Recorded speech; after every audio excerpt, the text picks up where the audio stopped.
The crystal chandeliers of the Riverside Grand Ballroom cast dancing lights across 500 guests, all dressed in their finest evening wear.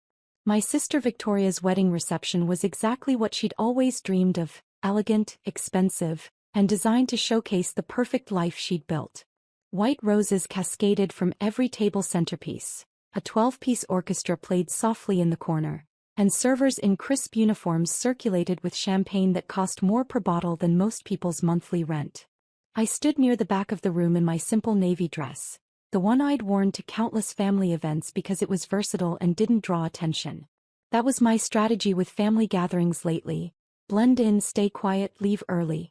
It had been working reasonably well for the past 3 years. Paya. My mother's voice cut through the gentle music like a knife. She was bearing down on me with Aunt Patricia in tow, both of them wearing expressions I knew too well. The expression that said they were about to enjoy themselves at my expense. Patricia was just asking what you've been up to. I told her you're still working in that warehouse. My aunt's perfectly penciled eyebrows rose with theatrical surprise. Oh my. So, honey, how long has it been now? 5 years. 6. My mother corrected, her tone dripping with disappointment. 6 years in the same entry-level position. We keep hoping she'll finally do something with her life, but... She trailed off with a delicate shrug that somehow conveyed volumes of disapproval. I'm doing fine, Mom, I said quietly, keeping my voice even. The work keeps me busy. Busy. My mother laughed, a sharp sound. Patricia, can you imagine? Victoria is marrying a neurosurgeon, living in that beautiful penthouse downtown, and Maya is busy in a warehouse.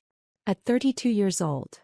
Well, Aunt Patricia said, lowering her voice to a conspiratorial whisper that was still perfectly audible, at least she showed up. That's something. Though I did notice she came alone again. No date. Never a date, my mother confirmed. Honestly, at this point we'd settle for any signs of a normal social life. But she just works those long hours in that depressing industrial building and goes home to her tiny apartment. It's like she's given up. I took a slow breath and smiled politely. The apartment suits me just fine. A studio, my mother said to Patricia. In that neighborhood. We offered to help her find something better, but she's so stubborn. Victoria appeared then, resplendent in her custom Vera Wang gown, her new husband Derek at her side. She looked like a princess from a fairy tale, exactly as she'd planned. Her eyes landed on me and something flickered across her face. A mix of triumph and disdain. Why, you made it. She kissed the air near my cheeks, careful not to smudge her makeup. I wasn't sure you'd come, what with your work schedule being so demanding. The way she said demanding made it clear she thought my work was anything but. Wouldn't miss your big day, I said genuinely. Despite everything, she was still my sister. How sweet. Victoria's smile didn't reach her eyes. Derek, this is my little sister Maya.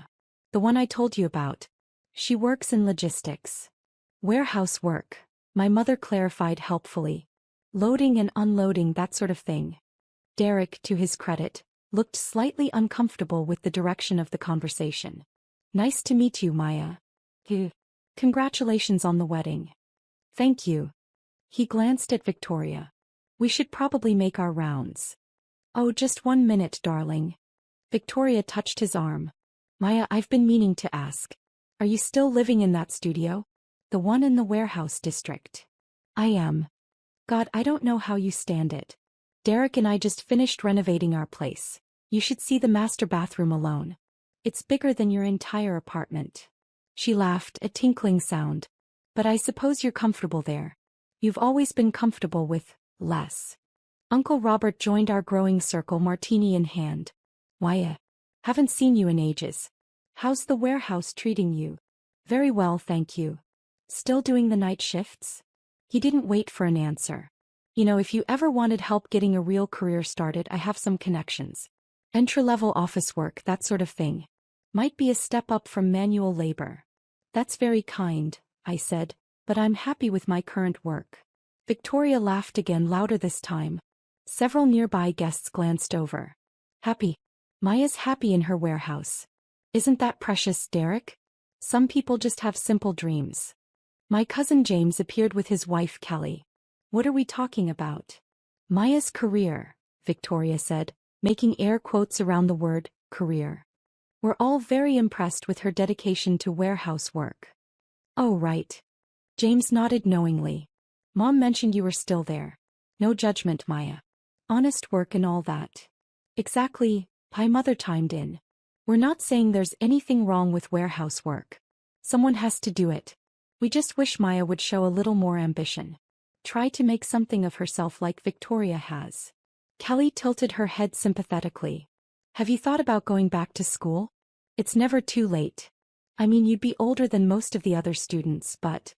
I appreciate the concern, I said, maintaining my calm smile. Really? But I'm quite content. Content. Victoria practically spat the word. That's exactly the problem, isn't it? You're content to be mediocre. Content to let life pass you by while the rest of us actually achieve things. Derek looked increasingly uncomfortable. Victoria, maybe. No, Derek, she needs to hear this. Victoria's eyes flashed. My sister had been drinking champagne steadily since the ceremony, and her filter was disappearing. It's my wedding day and I've been patient with Maya's little act for years now. I'm tired of it. Act? I asked quietly. Yes, act. Victoria's voice was rising, drawing more attention from nearby guests. This whole, I'm perfectly happy being nobody routine. It's pathetic, Maya. You're 32 years old, working a dead-end job, living in a shoebox with no prospects, no relationship, no future. And you stand there smiling like everything is fine.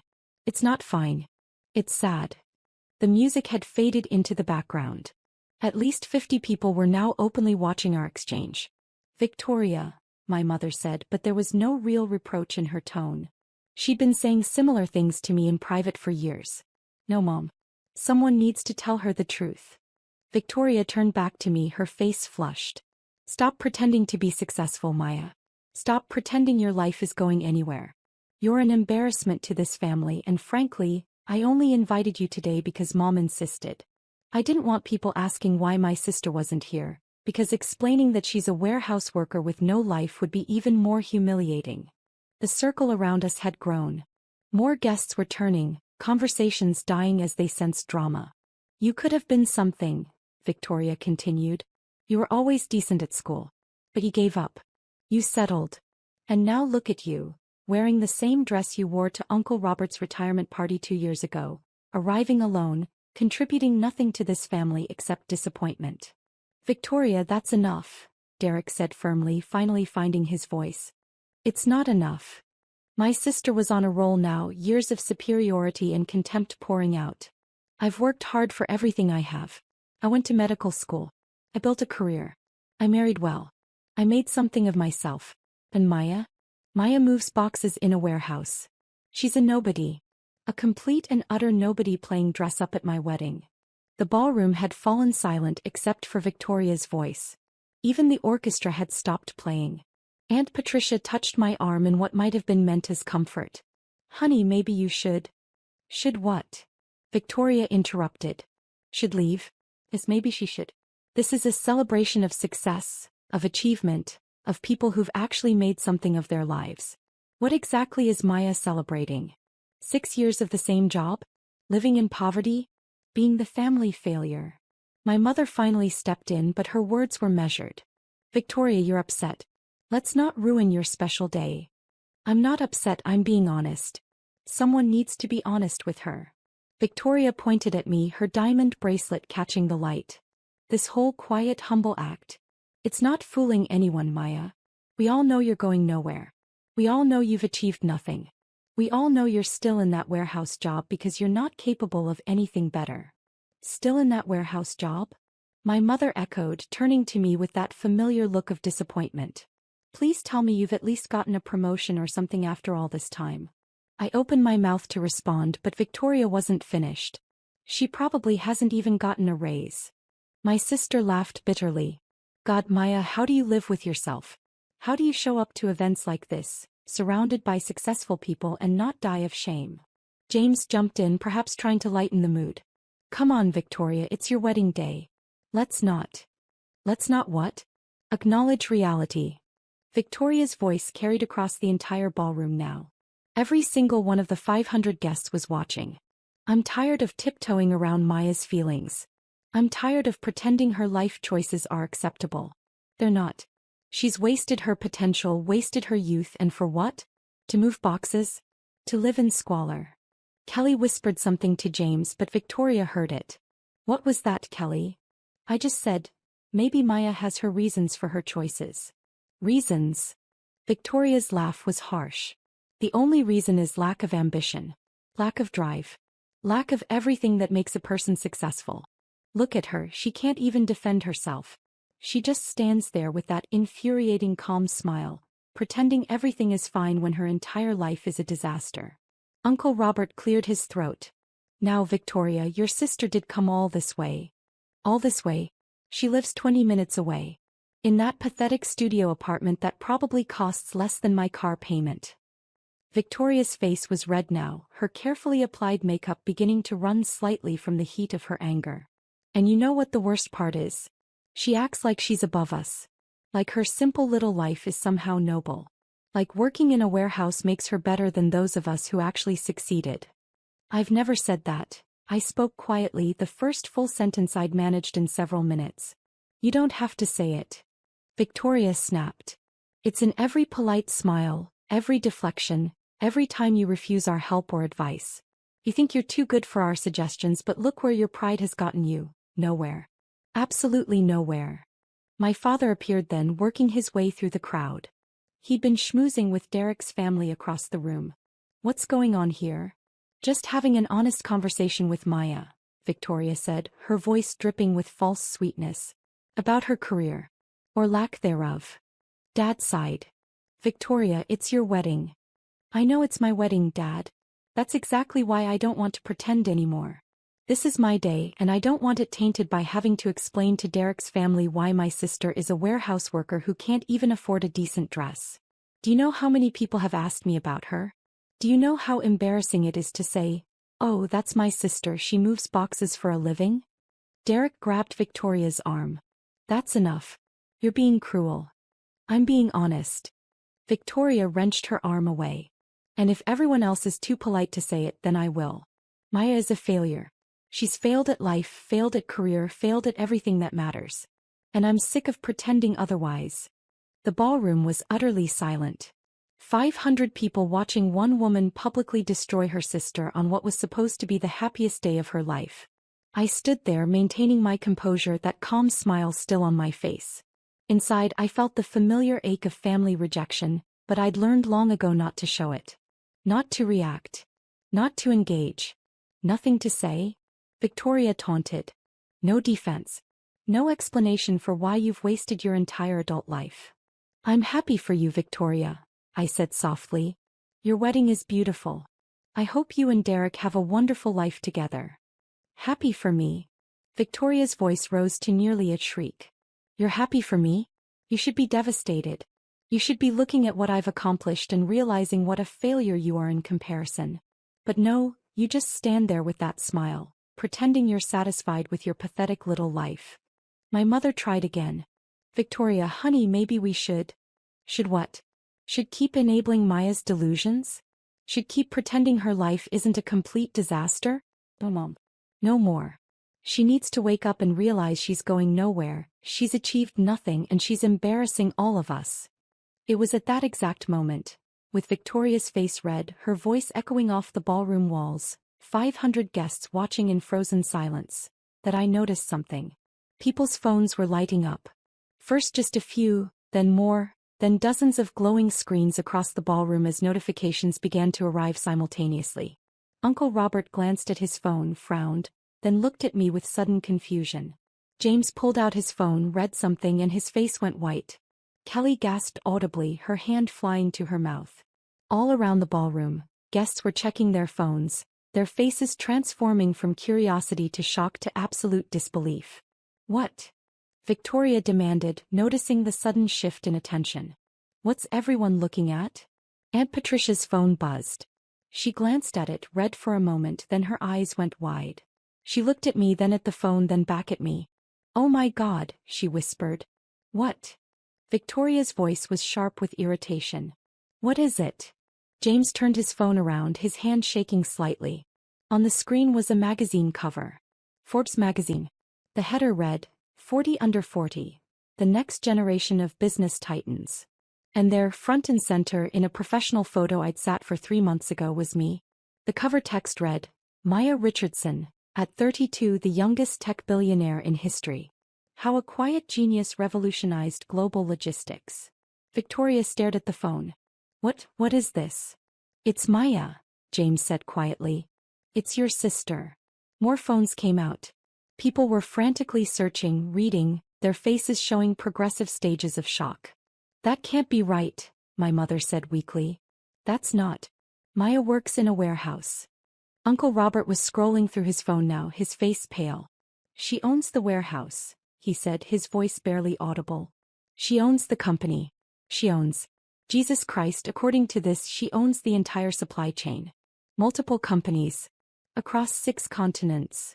Victoria grabbed Derek's phone, her hands shaking. On the screen was the Forbes article, complete with photos, charts, and a detailed breakdown of my company's explosive growth and my personal net worth. This is a mistake, Victoria said, but her voice had lost its conviction. This has to be a mistake. It's not a mistake, said a voice from behind us. Everyone turned. A distinguished man in his 60s was approaching, flanked by 2 younger men in impeccable suits. I recognized him immediately. Malcolm Foster, editor-in-chief of Forbes. Mr. Foster, I said surprised. I didn't expect you here. Your assistant mentioned you'd be attending your sister's wedding, he said with a warm smile. I wanted to personally deliver the first physical copy. He held out a magazine. It hits newsstands tomorrow, but the digital edition just went live. Causing quite a stir already, I see. He handed me the magazine. There I was on the cover, professional and confident in a way I never was at family gatherings. The version of myself I was at work, not the quiet daughter and sister who smiled politely through insults. Victoria was staring, her mouth opening and closing without sound.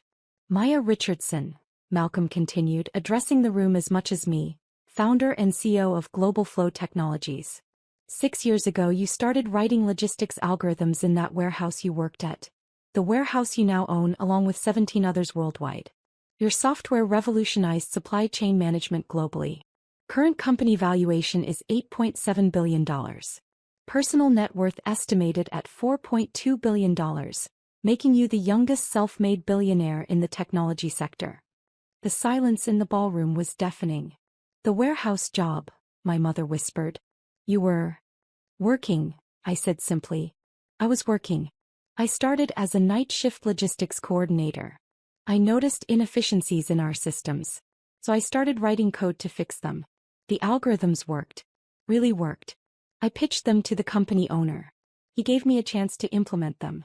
Within 6 months, our efficiency increased by 340%. Within a year, other companies were asking to license my software. Within 2 years, I'd bought out the original owner and expanded globally. Malcolm nodded enthusiastically. It's one of the most remarkable business stories of the decade. You disrupted a $1 trillion industry while most people didn't even know you existed. We've been trying to get you for a cover story for 2 years. I prefer to keep a low profile, I said. Clearly. Malcolm smiled. But the business world deserves to know the genius behind Global Flow. Your algorithms are running logistics for 40% of Fortune 500 companies. Your innovations have reduced global shipping costs by billions annually. You employ over 15,000 people worldwide. And you did it all before turning 33. Victoria was still staring at the phone, scrolling through article after article that was now flooding the internet. But you live in a studio apartment.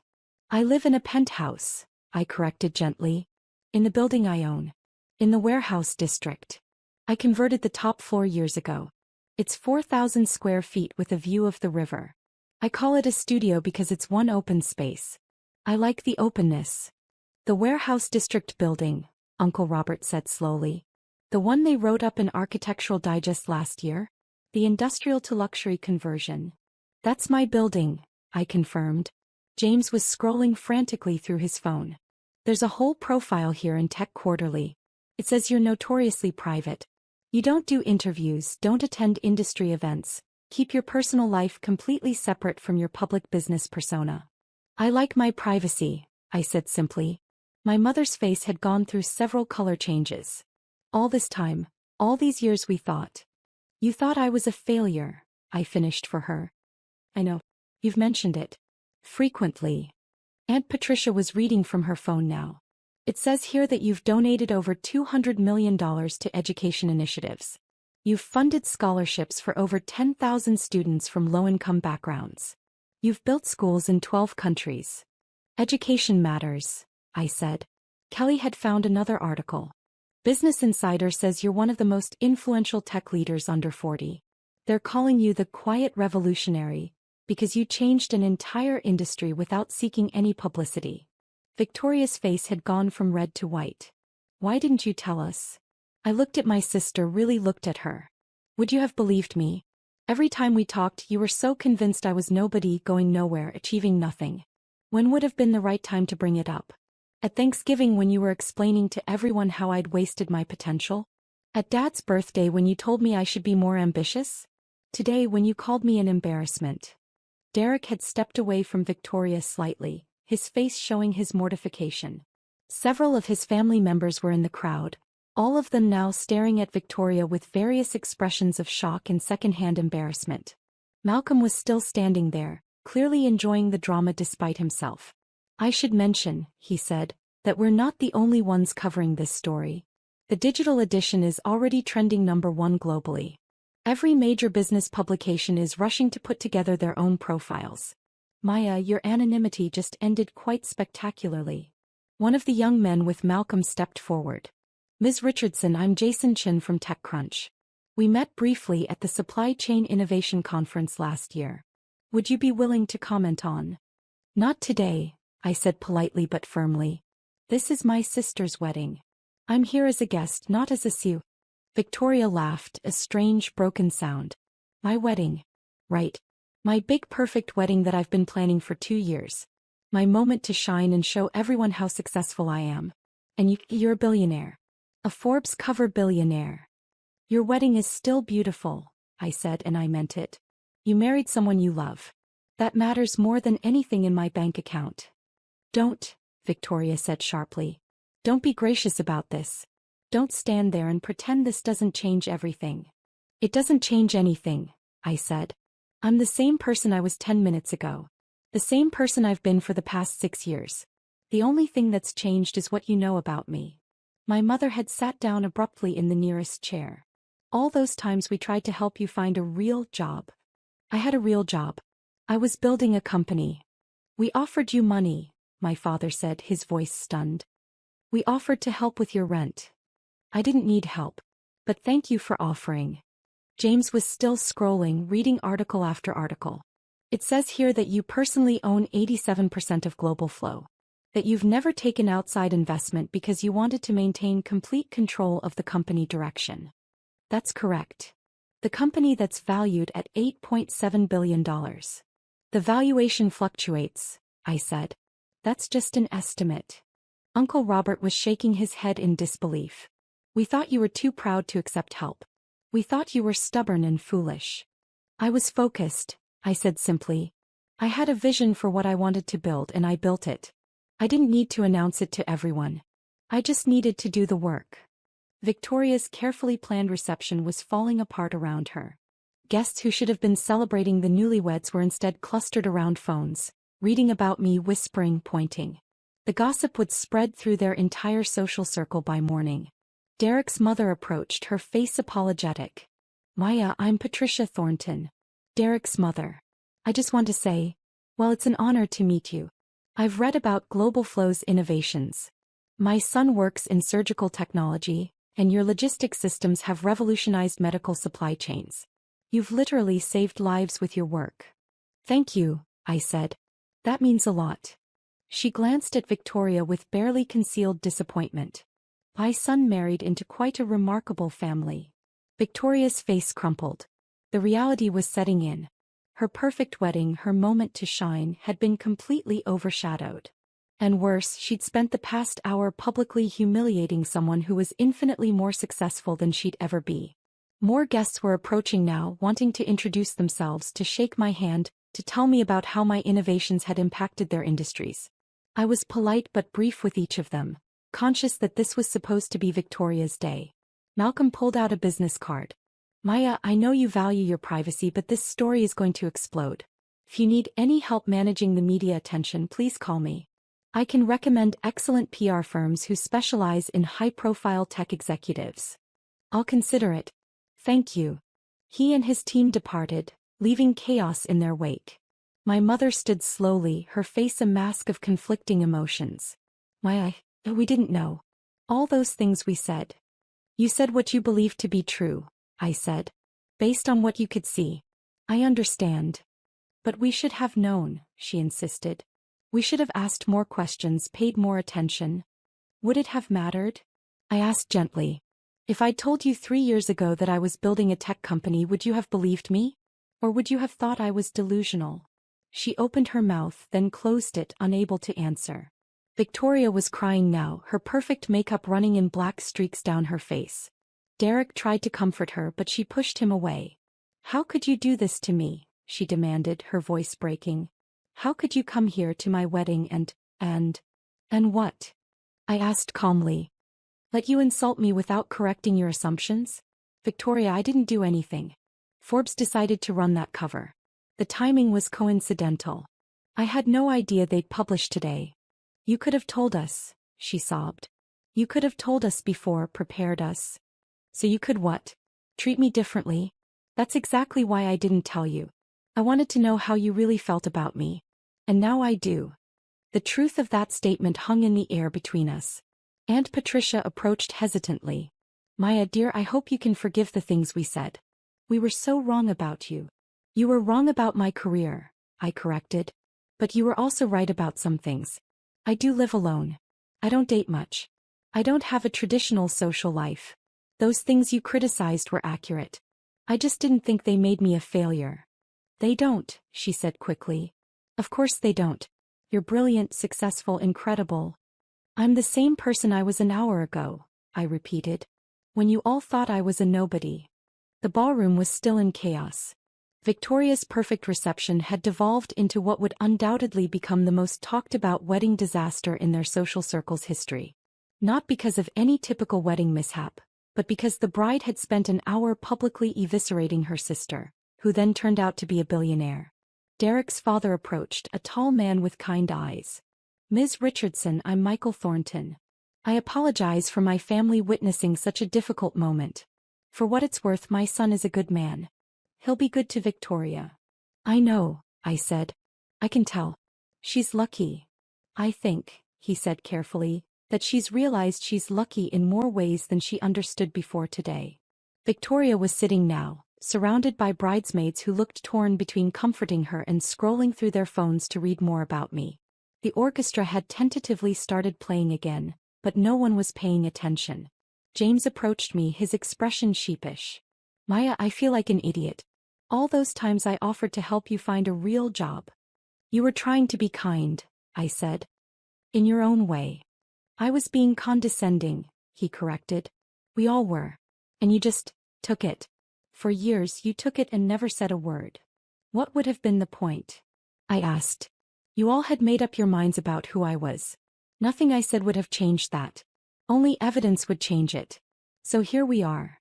My father approached, looking older somehow. Sweetheart, I don't even know what to say. You don't have to say anything, Dad. I do, he insisted. Because I've been saying the wrong things for 6 years. Every dinner, every holiday, every family gathering, I've been on your case about making something of yourself. And you'd already made more of yourself than any of us could imagine. I didn't do it to prove anything to you, I said honestly. I did it because I saw a problem and wanted to solve it. The success was almost incidental. He laughed weakly. Almost incidental. A multi-billion-dollar company, almost incidental. Kelly was reading from her phone again. There's a whole thread on Reddit analyzing how you managed to stay anonymous for so long. People are calling it the greatest example of stealth wealth in modern history. I wasn't being stealthy, I said. I was being private. There's a difference. Victoria had stopped crying and was just sitting there staring at nothing. Her beautiful wedding day ruined. Her moment of triumph. destroyed by the revelation that her failure sister was actually more successful than she'd ever dreamed of being. I felt a pang of sympathy for her despite everything. She'd worked hard for her success. Medical school was brutal. Building a career as a physician was demanding. Marrying Derek was genuinely a happy achievement. He was a good man who clearly loved her. She had legitimate things to be proud of. But she'd built her self-worth partially on the foundation of being better than me. And that foundation had just disintegrated. I walked over to where she sat, ignoring the whispers and stares from 500 guests. "Victoria," I said quietly. She looked up at me, her face ravaged by tears and ruined makeup. "Your wedding is beautiful," I said. "Derek seems wonderful. You've built a good life. Those things are real and they matter. What I do for a living doesn't change what you've accomplished." "Doesn't it?" she whispered. "How can I face anyone after this?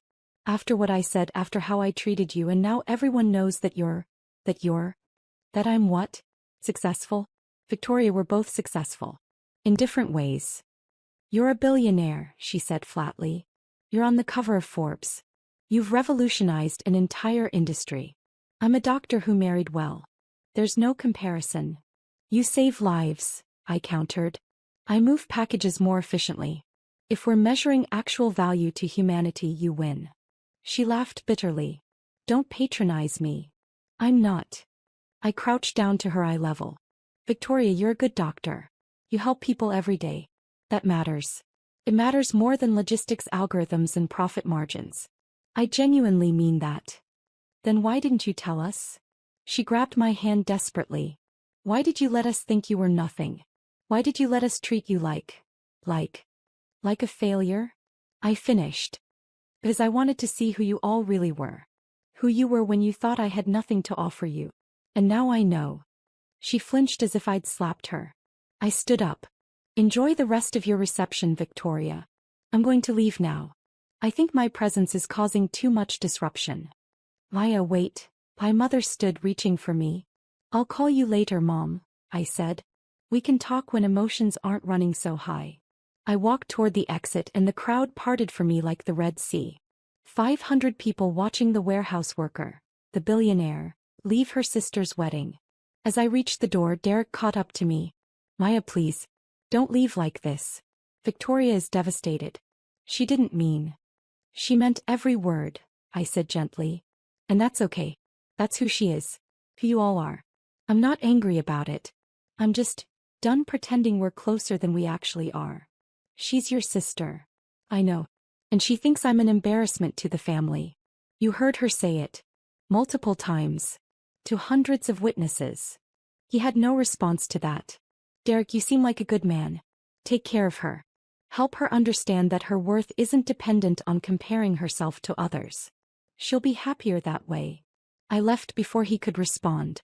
Outside, my driver was waiting with my car. A Tesla Model S, understated and practical. Definitely not a warehouse worker's car, but none of my family had ever seen it. "How was the wedding, Ms. Richardson?" Marcus asked as I slid into the back seat. "Educational," I said. "Very educational." My phone was already blowing up with notifications. Messages from colleagues, business partners, investors, all reacting to the Forbes cover. Requests for interviews from every major media outlet. Invitations to speak at conferences, appear on talk shows, attend galas and fundraisers. My quiet anonymity was gone, shattered by one magazine cover and spectacularly bad timing. I opened my laptop and started reviewing the quarterly reports that needed my attention. The work didn't stop just because my family had a revelation. Global Flow had operations across 6 continents, thousands of employees depending on my leadership, and innovations in development that would reshape the industry even further. That was real. That mattered. That was what I'd built while my family thought I was moving boxes. My phone rang. An unknown number. I answered. "Ms. Richardson? This is Catherine Walsh from Good Morning America. We'd love to have you on the show tomorrow to discuss the Forbes cover and your incredible success story. We're prepared to offer." "I'm not interested, thank you," I said politely and hung up. The phone rang again immediately. Another media outlet. I sent it to voicemail. Then a text from my assistant, Sarah. "The Forbes article has been shared 2.3 million times in the past hour. Your private social media accounts have been identified. Multiple news crews are outside your building. Security is handling it but wanted you to know. I sighed. This was going to be complicated. Another text, this one from Victoria. I'm sorry. I'm so sorry. Please call me. Please. I stared at the message for a long moment, then put my phone face down on the seat beside me. Marcus glanced at me in the rearview mirror. Rough day, boss. You could say that. For what it's worth, he said, they're idiots for not seeing what was right in front of them all along. I smiled despite everything. Thanks, Marcus. Home. Yes. Home. As we drove through the city toward the warehouse district, toward my building, my penthouse, my quiet life that was about to become significantly less quiet, I thought about the past 6 years. The long nights coding in that warehouse. The meetings with venture capitalists who underestimated me. The slow, steady building of something real and lasting and valuable. I'd done it all while my family thought I was going nowhere. While they pitied me, criticized me, offered me unwanted help and unsolicited advice. Now they knew. Now everyone knew. Whether that was a good thing or a terrible thing remained to be seen. But one thing was certain. Nothing would ever be the same again. My phone buzzed again. Another text from Victoria. Please. Maya. I need to talk to you. I need to explain. I picked up the phone and typed a response. There's nothing to explain. You told me exactly what you think of me. I believe you. Take care of yourself, Victoria. Congratulations on your marriage. I hit send and turned off my phone. Tomorrow I'd deal with the media storm. Tomorrow I'd figure out how to maintain any semblance of privacy. Tomorrow I'd decide what to do about my family and their sudden change of heart. But tonight I was just going to go home, pour myself a glass of wine, and stand on my balcony overlooking the warehouse district I'd transformed from an industrial wasteland into one of the city's most innovative business hubs. Tonight I was going to appreciate the quiet before the storm. Because the quiet, the ability to work without scrutiny, to build without attention, to live without judgment, that was what I was really going to miss. The Forbes cover had given me recognition, validation, public acknowledgement of what I'd built. But it had cost me something too. It had cost me my anonymity, my privacy, my ability to attend family weddings without causing a scene. And I wasn't sure the trade was worth it. But that's the thing about success. Real success, the kind that changes industries and impacts millions of lives. Eventually it refuses to stay hidden. Eventually it demands to be acknowledged. Even if you'd prefer it to stay quiet. Even if you'd rather just keep moving boxes.